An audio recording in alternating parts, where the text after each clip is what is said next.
Be merciful, O Lord, for we have sinned. The responsorial your psalm is the cry of many sinners. It was the cry of King David. From the first reading, we came to know that David,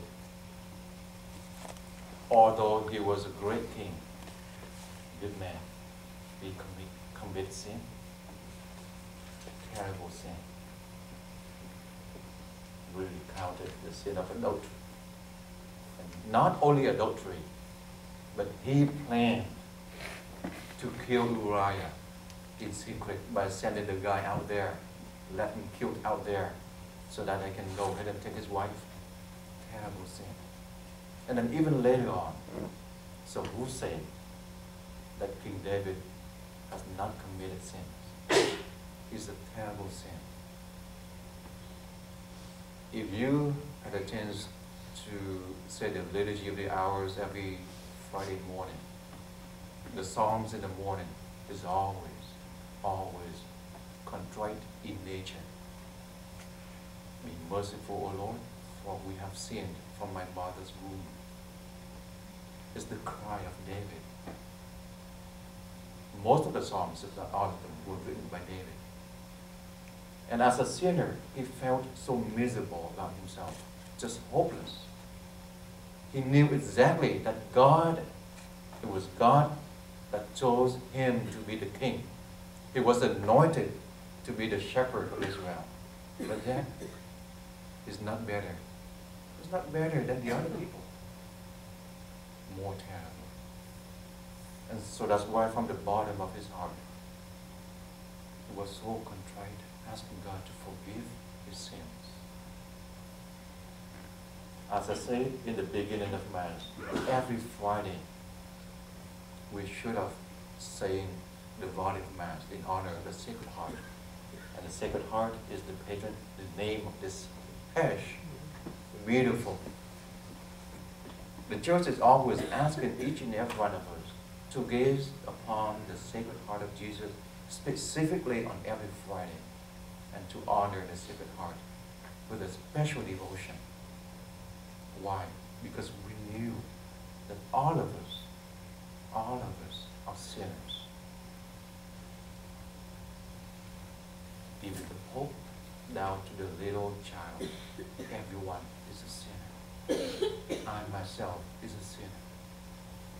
Every time the priest sitting on the other side of the confessional screen, every day after Mass I sat there on the other side of the confessional screen, doesn't mean that I am better than the penitent.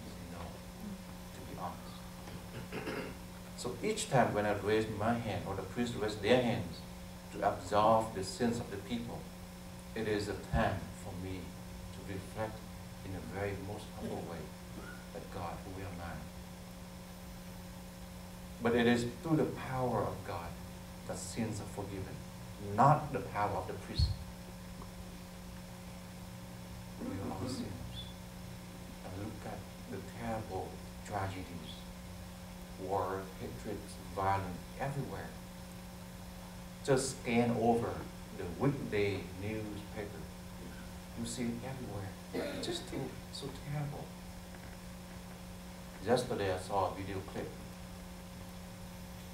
I don't know it's coming from where, but there was a girl who was burned alive. People pulled her over to the street in front of other people. It was told that the woman stole something, even murdered someone. I don't know if it's right or wrong. But right in front of people, old and young, people tried to hurt her physically and finally orgasmed on her. Just lit the fire. She was burned alive. It's just terrible out there. Every single country. I think Vietnam, my country, is even worse. It's everywhere.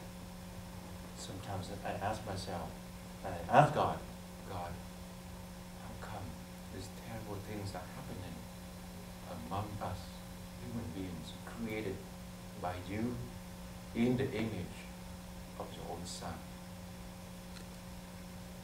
How come there are a lot of evil people out there that treated one another is worse than animals? Just terrible. So it humbles us to the bottom, that no one of us can say that I am better than my neighbor, because all of us in front of God are sinners. And to the justice of God, we don't deserve salvation. But we thank God through Jesus Christ, through the Sacred Heart of Jesus, that salvation is given to us. Because, like I said yesterday in the homily the other day, that God would never give up on the sinners, and He would continue to seek out the sinners to the end. And until He found us, He's not going to rest. The only thing that God cannot save us is we don't allow God to save us, and it is our freedom. So on the one hand, we acknowledge just terrible sins out there, just everywhere, and all of us are sinners. But at the same time, we have to be hopeful, because God is always there. The Sacred Heart is always there as the proof of the compassion of God, the mercy of God, the forgiveness of God. And God is more than happy to forgive all of our sins. And He's going to throw every sin away. Just as far the east is from the west, the north and the south.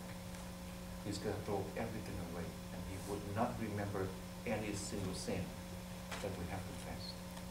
So let us be hopeful. And thank God for this tremendous gift, the Sacred Heart of Jesus. We ask God to be merciful to our human family. We ask Him to forgive us and give us a heart of mercy, so that we in turn can forgive others when they hurt our feelings. May the Sacred Heart of Mercy, the Sacred Heart of Jesus, have mercy on each and every one of us. Amen.